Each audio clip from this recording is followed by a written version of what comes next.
young explorers, welcome back to our channel. I hope you all are doing well. So, let us begin with chapter number 5 of English, and the name of the chapter is verbs. So, what are verbs? Verbs are actually the action words. Whatever work we are doing, that is considered as the verb. So, to know more about the verbs, let us begin with the chapter very quickly. So, first of all, they have also explained that what is verb. So, let's read it. A verb is a part of speech that indicates an action or a state of existence. ये verb जो है वो एक part of speech है जो indicate करता है action या फिर state of existence, right?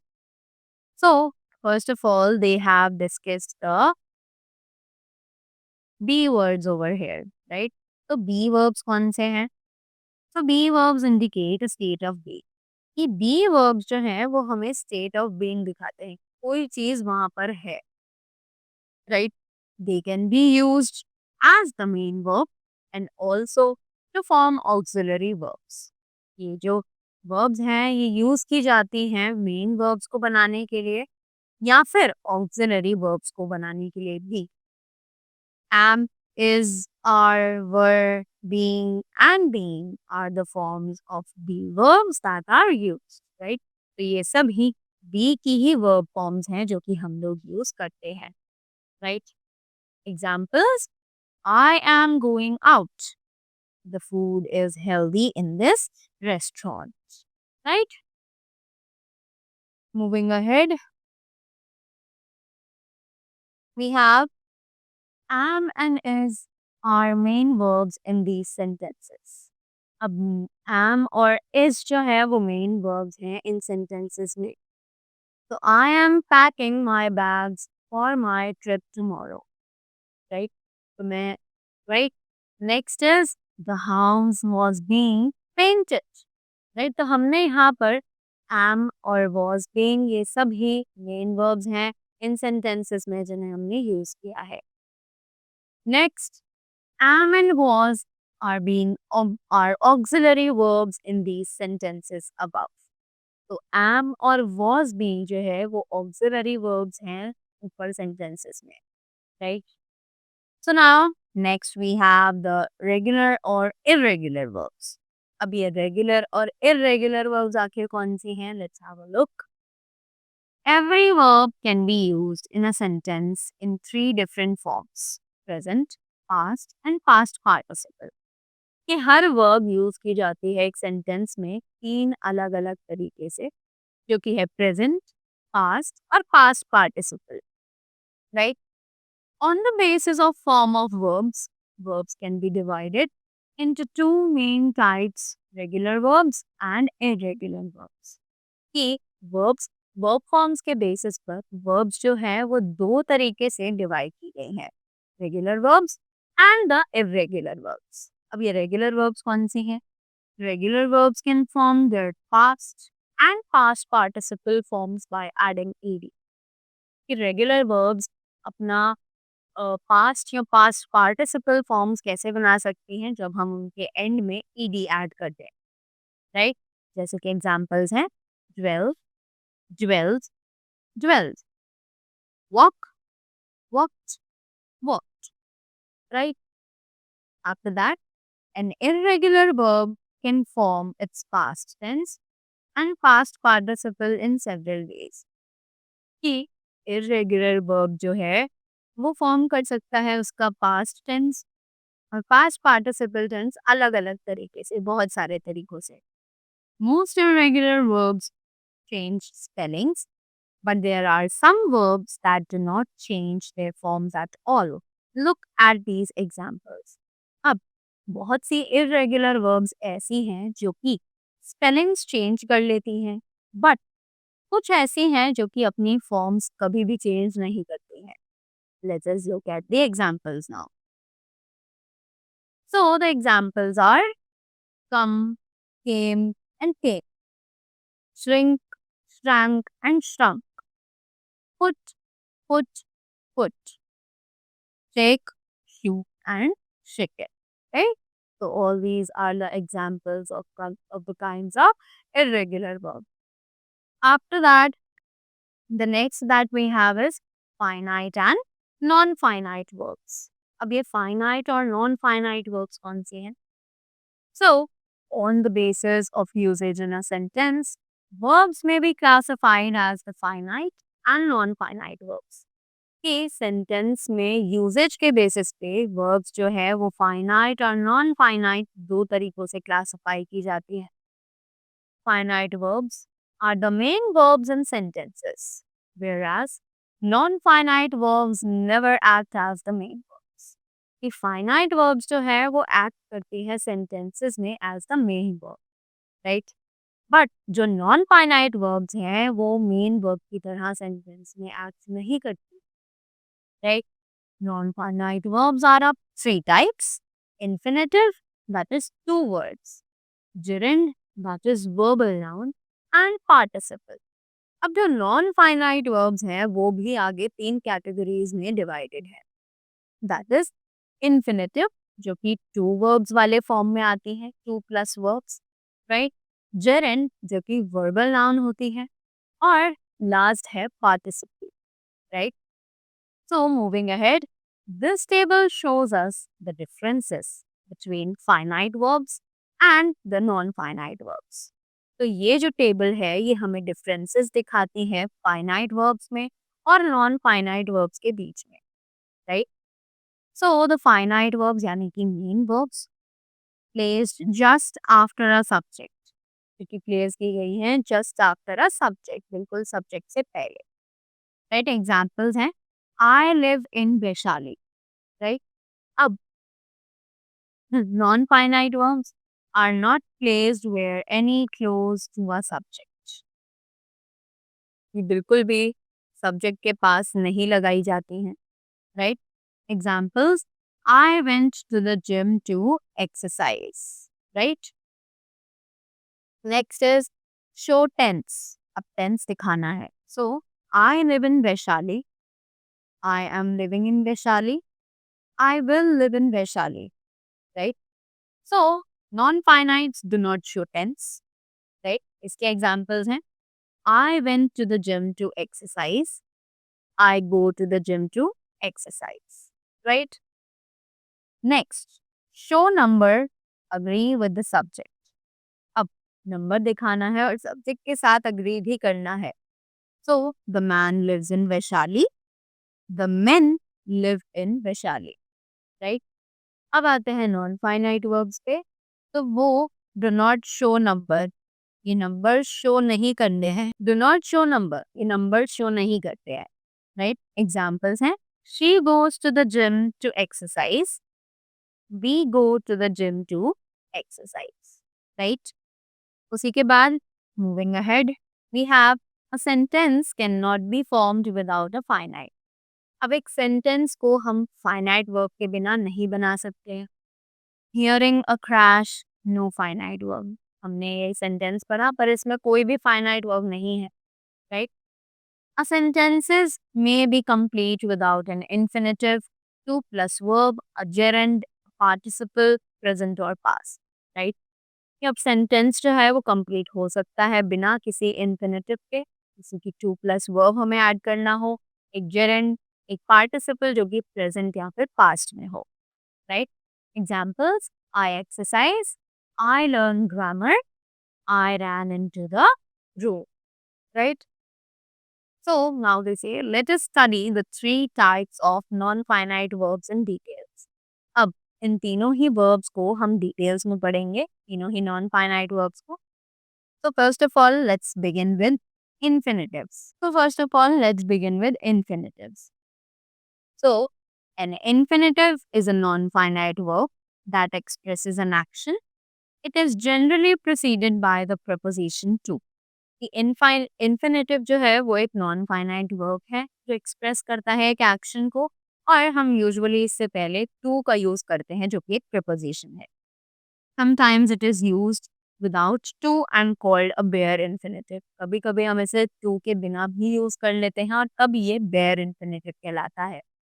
Examples, her aim is to become a doctor, This is an ideal place to party. Moving ahead, in the above sentences, to became and to party are infinitives. ऊपर sentences में to became और to party जो है वो हमारे infinitives हैं. They are verbs which are in non-finite form because that do not changing with the change in tense or the number of or person of the subject in a sentence. ये non finite forms है, right. And हम इन्हें non finite इसलिए कहते हैं क्योंकि ये अपने आप को टेंस के अकॉर्डिंग या फिर नंबर ऑफ पर्सन्स और थिंग्स के अकॉर्डिंग अपने आप को चेंज नहीं करते हैं, right. Examples, I want to learn English, she wants to learn English. As we can see कि हमने आई से शी कर दिया, right, but there is no change in the rest of the sentence. That is why इन्हें हम लोग non finites कहते हैं. In the above sentences, to learn remains unchanged, though the tense or the person and number of the subject changes. The verb want is a finite verb, so it has changed in both sentences, right?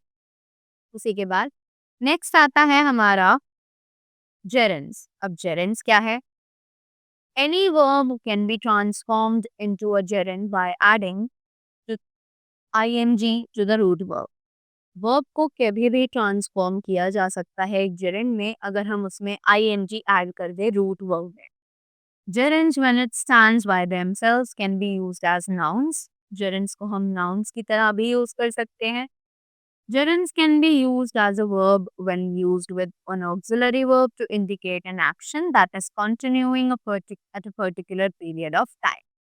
कि gerund जो है वो एक verb की तरह भी use किया जा सकता है with an auxiliary verb, एक auxiliary verb के साथ जो indicate करता है एक action that is continuing at a particular period of time. The uses of gerunds are given in the table below. तो यहाँ पर हमें gerunds के uses दिए हुए हैं. Let's have a look on them. So they are subject gerunds. Playing is an essential part of life. Playing team games helps build a feeling of unity. Direct objects gerunds. Bob dislikes swimming. Bob dislikes swimming in the open sea. Gerunds as objects of prepositions. Jay is not known for studying. Tanya has taken dislike to eating sweets. Right? After that, the next thing that we have is participles. So participle is a non-finite verb that is used as an adjective और an adverb in a sentence. कि participle non-finite verb है जो कि use किया जाता है एक adjective या फिर एक adverb की तरह एक sentence में. It is formed by adding ing, d, ed और t to a verb. ये बनाया जाता है main verb में ing, d, ed या फिर t को add करने पर, right? Participles may be in the present tense as in the following sentences. Participles present tense में हो सकते हैं जैसा कि हमें यहाँ नीचे sentences में दिखाया हुआ है. So the examples are a laughing man is stronger than a suffering man. Sparkling diamonds look marvelous, right? Participles may be in the past tense as in the following sentences. Participles past tense में भी हो सकते हैं जैसे कि यहाँ दिखाया गया है. Examples: the skilled craftsmen were present at the exhibition venue. Do not waste time staring at a closed door, right? A phrase introduced by a participle is called a participle phrase. It often appears at the beginning of a sentence and acts as an adjective describing a noun or a pronoun. Phrase introduce किया जाता है participle के through और कहा जाता है participle phrase और कभी कभी सेंटेंस के बिगिनिंग में आ जाता है और एक एडजेक्टिव की तरह एक्ट करता है जो कि नाउन और प्रोनाउन को डिस्क्राइब करने के लिए यूज किया जाता है. Moving ahead, we have example which says hearing the music I knew the party had begun. Right? It is important to distinguish between a gerund and a participle. A gerund acts as a noun as in this sentence. ये बहुत ज़्यादा important है हमारे लिए कि हम जाने कि जेरेंड और पार्टिसिपल में क्या डिफरेंस है। और एक जेरेंड जो है वो नाउन की तरह एक्ट करता है in the sentence, right? Example, he likes to go cycling regularly. A participle acts as an adjective, या पार्टिसिपल जो है वो एडजेक्टिव की तरह एक्ट करता है। इट क्वालिफाइज अ नाउन और अ प्रोनाउन, ये नाउन या प्रोनाउन को क्वालिफाई करता है। Example, he likes to hang out with his cycling friends. Phrasal verbs. A phrasal verb is formed by adding a preposition or an adverb to a verb, which creates a meaning different from that of the original verb. Right? कि phrasal verb जो है वो बनाया जाता है by adding a preposition to an ad or an adverb to a verb. कि अगर हम verb में एक preposition और adverb को add कर दे तब, और जो कि एक अलग ही मीनिंग बनाता है जो कि एक ओरिजिनल वर्ब का होता है। So the examples are, he always looked down on the students who were weak at studies. The teacher spelled out the steps to be followed. Prepositions or adverbs used in phrasal verbs can be out, down, off, up, into, for, back, over, away, in, and on. कि prepositions और adverbs जो है वो use की जाती है phrasal verbs में, जैसे कि ये सब जो यहाँ mentioned है. Now we have some phrasal verbs are breakdown, carry on, drop off, eat out, get back, go off, hang on, join in, move in and out, run away, set off, wake up. Some phrasal verbs with prepositions are, अब कुछ phrasal verbs हैं जो कि prepositions के साथ दी हुई है. Break into a house, cope with a difficult situation, deal with a problem, depend on, do without, get over an illness, get on, get off, go into, lead to, listen to, look after a child, look at, look for, look forward to. Moving ahead, now we have the complement of the verb. So they say, read this sentence. The boy read the book with great eagerness. Right? In the above sentence, the word with great eagerness complete the meaning of the sentence. The phrase acts as the complement of the verb. इस sentence में जो words हैं with great eagerness, ये sentence का meaning complete करते हैं, और जो फ्रेज है वो कॉम्प्लीमेंट ऑफ द वर्ब की तरह एक्ट कर रहा है. A complement is a word of groups that is needed to complete the meaning of a sentence. कि कॉम्प्लीमेंट जो है वो एक वर्ड होता है या फिर कुछ वर्ड्स का ग्रुप होता है जो हमें सेंटेंस का मीनिंग कंप्लीट करने के लिए चाहिए होता है. Complements are of two types, subject complements and object complements, right? Look at this sentence. The hospital is right next to my office building. The phrase right next to my office building is the subject complement and it completes the meaning of the sentence. The phrase right next to my office building ये एक subject complement है जो कि sentence का meaning complete कर रहा है. It also tells us something about the subject that is the hospital, और ये हमें सब्जेक्ट के बारे में भी कुछ बता रहा है जो कि है hospital. A complement that completes the meaning of a sentence and also tells us something more about the subject is called the subject complement. Complement जो कंप्लीट करता है मीनिंग सेंटेंस का, ये हमें कुछ और भी इंफॉर्मेशन बताता है सब्जेक्ट के बारे में, उसे कहा जाता है subject complement. Now read this sentence. Johnny found his gloves in the drawing room. So here the verb found is used transitively. It has an object, his gloves, but the sentence doesn't give the entire information. Right? यहाँ पर जो verb है found वो transitively use की गई है. इसके पास एक object भी है his gloves, but जो sentence है वो हमें पूरी information नहीं दे पा रहा है. We need the adverb phrase in the drawing room to complete the meaning. पर हमें एक adverb phrase चाहिए in the drawing room जो इसके meaning को complete कर सके. Therefore, the phrase acts as an object complement. और इसी के बाद phrase जो है वो एक object complement की तरह बात करता है. A complement that describes or tells us something about the object is called an object complement. एक कॉम्प्लीमेंट डिस्क्राइब करता है कुछ ऑब्जेक्ट के बारे में is called an object complement, उसे हम एक ऑब्जेक्ट कॉम्प्लीमेंट कहते हैं। An object complement can be a noun, an adjective, an adverb और an adverb phrase, right? So the examples are he found Neha sleeping, we loved her outfit, and couple found vocabulary close by, right? So that was all about the chapter verbs. I hope you all are clear about it and you all learned something new. So thank you so much and have a great day ahead.